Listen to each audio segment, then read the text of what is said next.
Okay, hi folks. In this presentation, I'm going to talk to you about call numbers and finding books. We're going to focus specifically on using the library catalog, and I'm going to explain to you a little bit about how call numbers work so that you can figure out how to use them when you're actually in the library. And then I'm going to talk to you too about some ways to search for materials in the library catalog.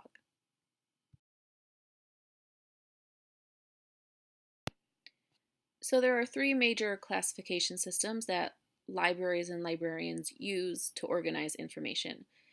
The first is the Dewey Decimal System, and that's used primarily by public libraries. This is the system that might be the most familiar to you if you've spent much time in your local public library. It's a relatively simple system to use. In academic libraries, which is Rasmussen or the UAF library, we use a system called Library of Congress classification system, and this is pretty standard in any academic library across the country. It's a slightly more complex system because academic libraries tend to have more specialized information than public libraries do. So, for instance, you might go to your public library to pick up a cookbook or a travel guide or some new fiction that you want to read. You'll probably use your academic library to do research, right? You might do research in biology and want to know about a very specific plant or genome or something like that. Or you might use the archives in an academic library and look at really specialized information there. So the Library of Congress classification system, you might also hear me call it LC or LOC for an abbreviation, but that system is a little bit more complex just because the nature of the materials that need to be classified and cataloged are more complex. And this is the system that you'll deal with the most in this class because we're focused on research and how to use an academic library. And then last but not least, the government has its own classification system for organizing documents that it produces. So anything from tax forms to reports it writes on natural disasters or the education system or anything else. Think about all the hundreds of thousands of documents that the government produces in a year. It has to organize that information somehow. And that system is called SUDOCS, and that's short for the Superintendent of Documents Classification System. Um, this is the first and last time we'll talk about that system, but what's really important for you to know is that there is a totally separate third system for how the government organizes its information.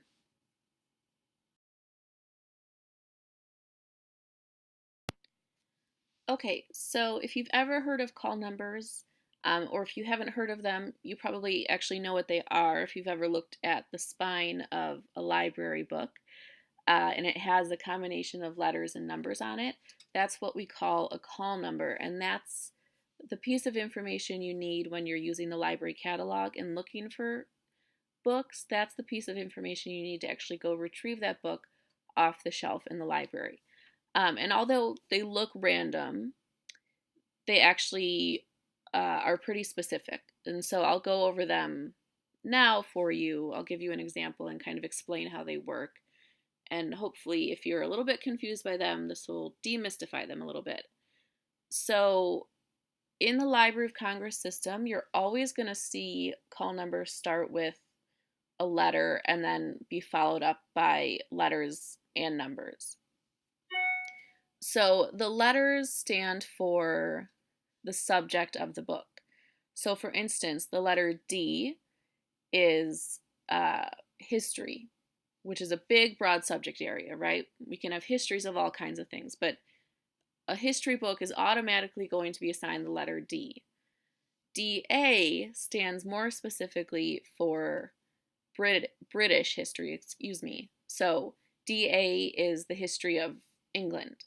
And then 36 is even more specific. So for instance, it might be the history of England from the years 1600 to 1650. And then .A77 just makes it that much more specific. So you can see that the letter and number combinations aren't actually random, even though they might look like that.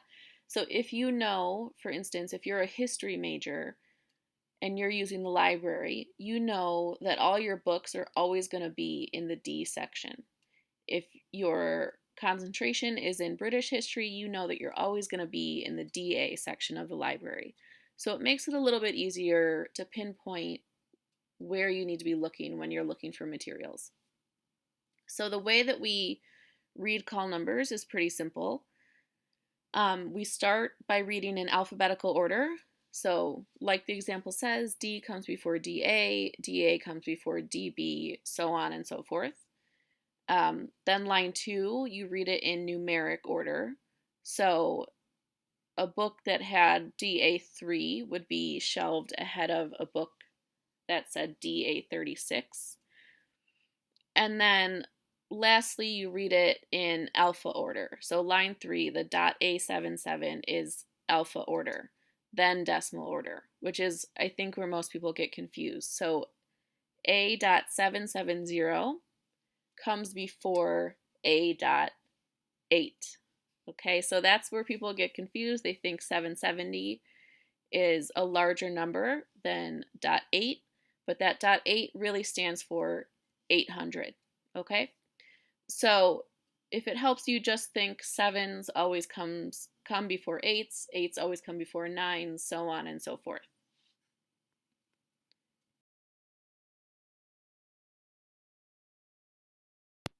So this slide just has a link out to the Library of Congress website, the page that shows you the letter that corresponds to each broad subject area. If you click on a letter that interests you, you'll see how it breaks it down even further. So you'll click on, D for history, and then you'll get taken to a page that says DA, DB, DC, and you can see what the specific subject breakdowns are. So if you're interested in that, just use this link and you can go take a look.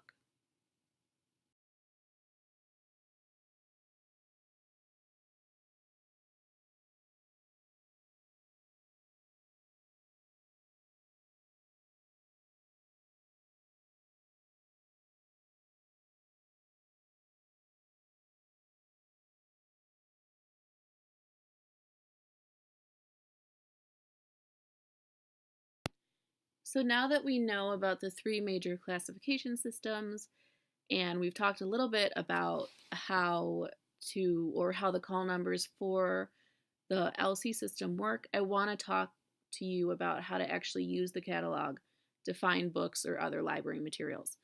So the library catalog at UAF and most library catalogs that you use will have what we call access points, or ways to search. And there's usually three primary ways to search a catalog. It's by title, by author, or by subject. And we'll get into subject a little bit because it's a little bit complicated. Not hard, just something you need to wrap your head around.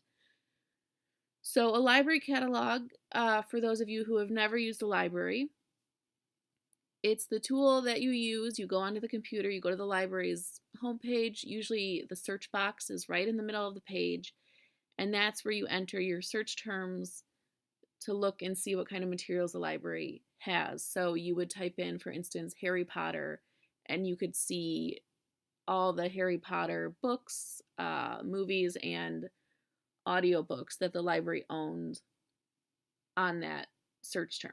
Okay, so back in the day, some of us in this class might remember library catalogs used to be called card catalogs because they weren't computer based. You actually had to go use a physical card with the call number typed on it.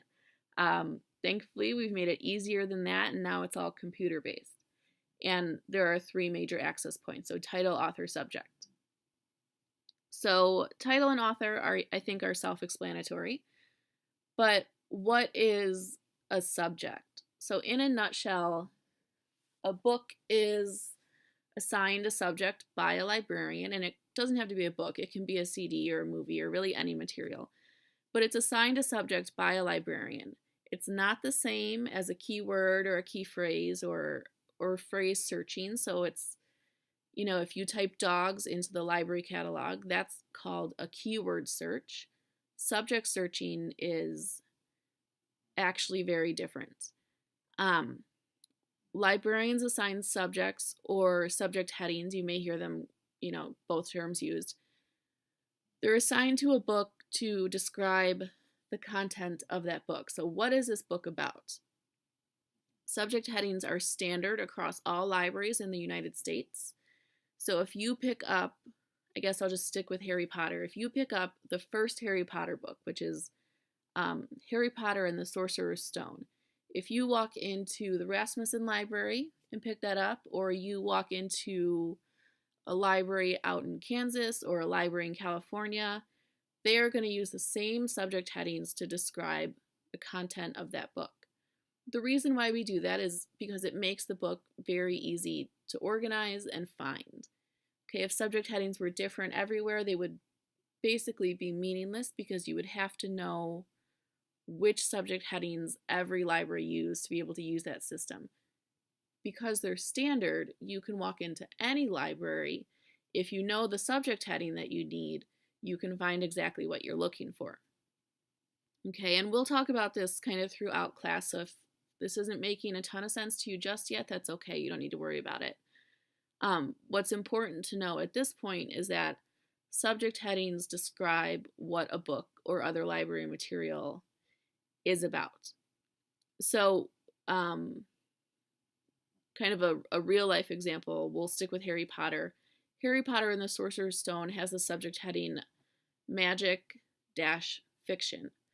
And that tells you pretty succinctly what that book is about, right? It's a book of fiction, so we know it's made up, which is what fiction is, and it's about magic.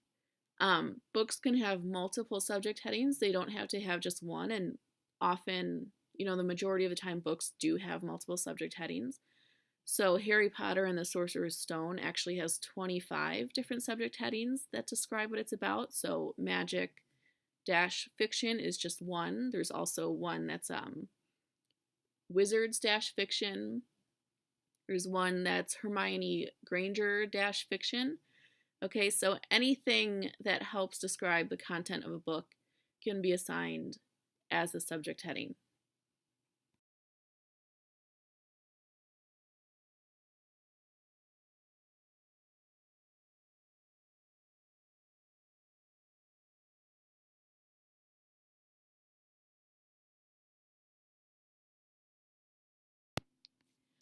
So subjects or subject headings are equal to classification.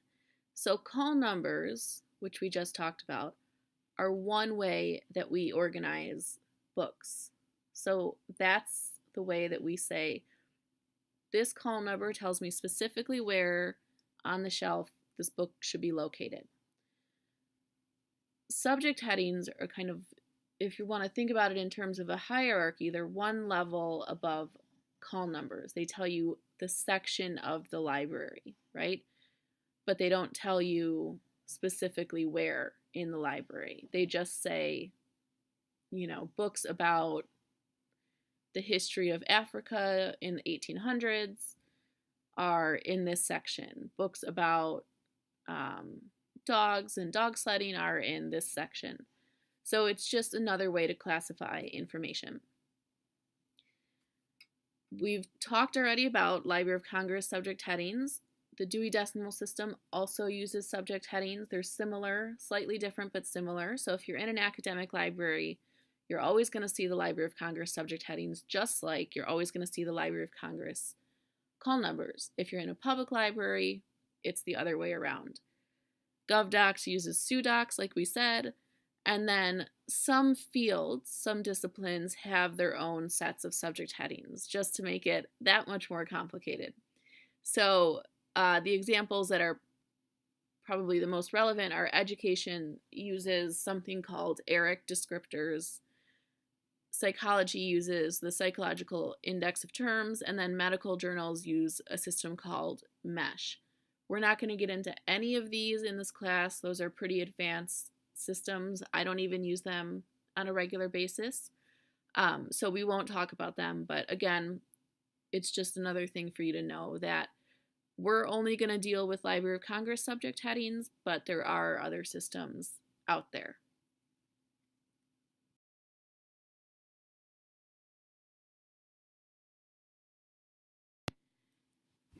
All right, so a few slides earlier, I told you that the library catalog has 3 access points, author, title, and subject.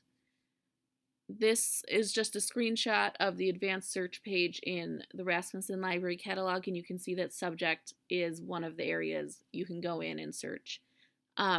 Words or phrase, that very top drop-down menu, is also known as a keyword search. That can be considered like the 4th access point, and it might actually be the one that you use the most often. But subject does have, if you go into advanced search in the library catalog, and you'll see the video on it later, it does have its own line where you can drop in a subject heading and do a subject search. The nice thing about doing a subject search, the reason why you might want to do it, is if you did, let's say you did a subject search on magic-fiction, that subject heading from Harry Potter that we just talked about, if you put that into the subject line and then click search, you would get every single library material back that had been assigned that subject heading. So you could see everything that Rasmussen Library owned on that topic. So it can be a really, really useful way to search for that reason alone.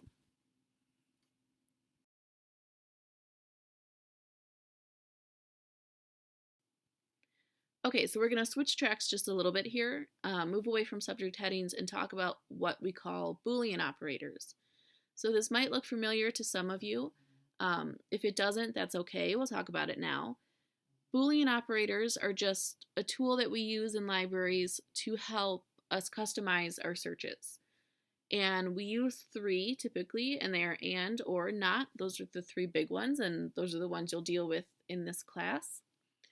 And I think the easiest way to think about them is that in research, when you're searching for information in the library catalog or in a database, you would use them the same way in those tools as you'd use them in a sentence. So for and, if I told you to go to the store and bring home apples and oranges, I can expect that the outcome of that request is that you'll come home with both types of fruit, right? So it connects keywords and it narrows down a search. So if I type into the catalog huskies and poodles, I'm probably going to get a pretty small set of results back because I'm telling the catalog I only want to see results that mention both types of dogs. It can't be just one or the other, it has to be both together. So it makes the search smaller. Or it does the exact opposite. It broadens a search, it makes it bigger. If I tell you to go to the store and get apples or oranges, I can expect one of 3 outcomes. You'll come home with just apples, you'll come home with just oranges, or you'll come home with both.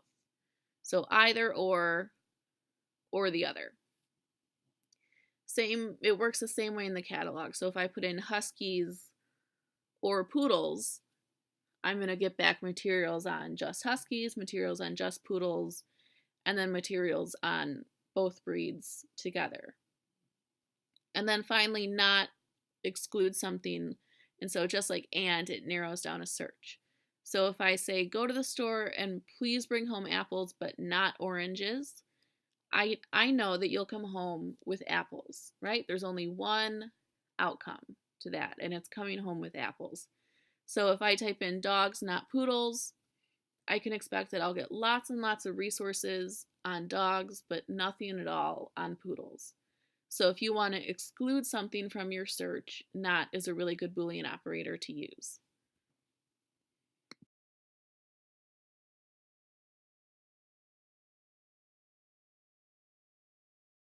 In this video, I'm going to show you all how to do a couple different types of searches in the library catalog. So you want to start on the library's homepage, and to get to the catalog, you just want to click on the Books Library Catalog link.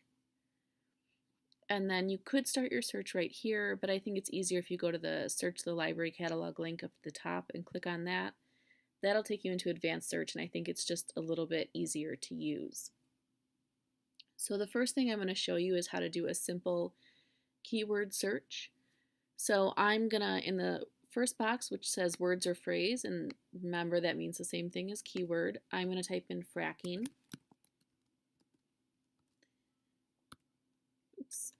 I'm going to try to type it correctly. Okay, and I'm going to go down and say for type that I want a book. And then I'll click the search button.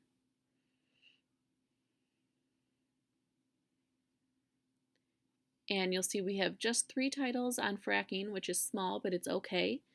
If I just pick a title, let's say number 2, I click on it. And there's a couple things that you want to look at when you're looking at a record in the library catalog. So the first thing you want to know is whether or not the book is actually available. And to do that, you just go to item info and it says 1 copy available at UAF. If the book was checked out, it would tell you that instead. The next bit of information you want is the call number. And remember, as we talked about, the call number starts with a letter and then is alphanumeric after that. And the third and last piece of information you need is the actual location. So if you've ever been in Rasmussen Library, you know it's a big building. It has 6 levels. So you want to make sure you're going to the right floor to get your book. So you need to go to level 6 and then find the shelves that start with N and track your book down from there. Once you're ready to check out your book, you can go back down to level 4 at the circulation desk and just check it out. So if I wanted to change my search a little bit, I could just click on the Go Back link. And the funny thing with this catalog is that you can't use your browser's back button. You have to use that Go Back link. So I'll go back one more time. And I'll show you how to use Boolean operators. So right now we're just searching for fracking, but I might also want to add the term drilling in there since they're related. So I can type drilling in. I'll change my menu from author to words or phrase. And then in the drop down for the Boolean operators, right now it says and. I'm going to change it to or. Remember that broadens our search, so now I'm looking for books on fracking or drilling. I'll click search again.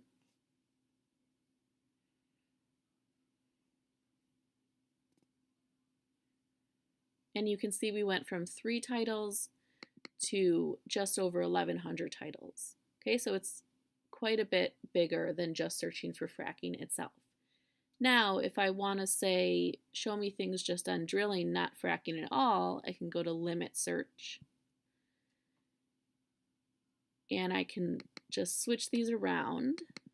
And I'm going to type in drilling. And then change the or to a not. And then I'll type in fracking. And click on search.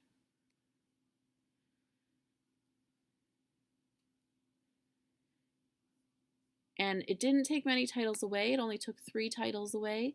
So you can see that that didn't do a whole lot for us, but if we went through each of these titles, we would see that none of them use the keyword fracking. Okay, it did exclude that.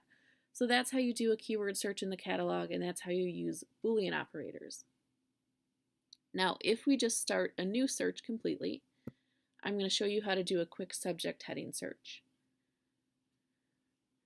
So now we're all fresh, everything's cleared out. I'm going to go down to the line that says subject, and I'm going to type in a subject heading. I'm going to use the same one we've been working with, magic-fiction. And I'm not going to say book for type. I'm just going to leave everything open and just search the subject heading. I'll click on the search button again. And this should show us everything the library owns that has that subject heading assigned to it. So sometimes what happens is you'll get routed to this page where it shows you all the subject headings, the one you searched, and the related ones. If you land on this page, that's fine. Just click on your subject heading again. And now we'll see everything that's been assigned the magic-fiction subject heading, and that's 646 different materials. So books, ebooks, movies, CDs, all kinds of stuff. So if you're just beginning your research and you want to see what's out there on your topic, a good idea is to locate a couple subject headings that are related to your topic, plug those into the library catalog, and see what the library owns on your topic. And later in the course, I'll show you how to actually go find appropriate subject headings for whatever it is you're researching.